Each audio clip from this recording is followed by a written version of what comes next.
What's up mga lodi, for today's video, magtutorial na punta kung unsa ang pag-edit sa voiceover gamit ang CapCut.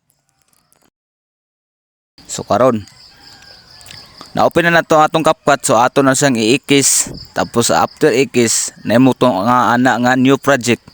Ato klukan ninyo ang new project kay after ana naimo to nga napud nga mga photos or mga videos ninyo. So kamo na bahala ana mga lodi kung unsay ang inyo pilian. Ang akong piliyon dahil mga lodi ang akong video. Kay gwapo na siya voiceover na to, kay video na siya.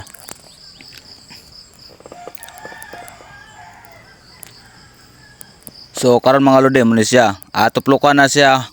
Tapos after tuplukan na pangitaan ninyo ang volume.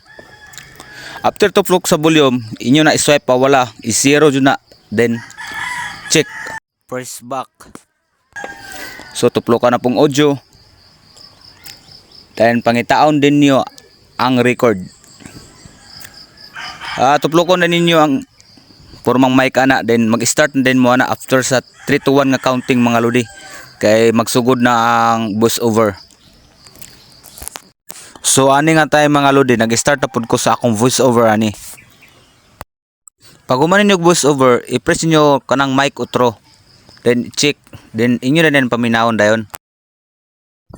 Good morning, what's up mga lodi? Karon nagtudo ta unsaon pag-edit mga lodi.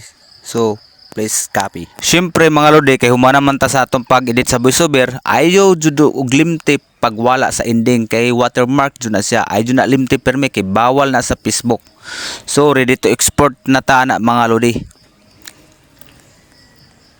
After export, pwede na din ninyo i-download na.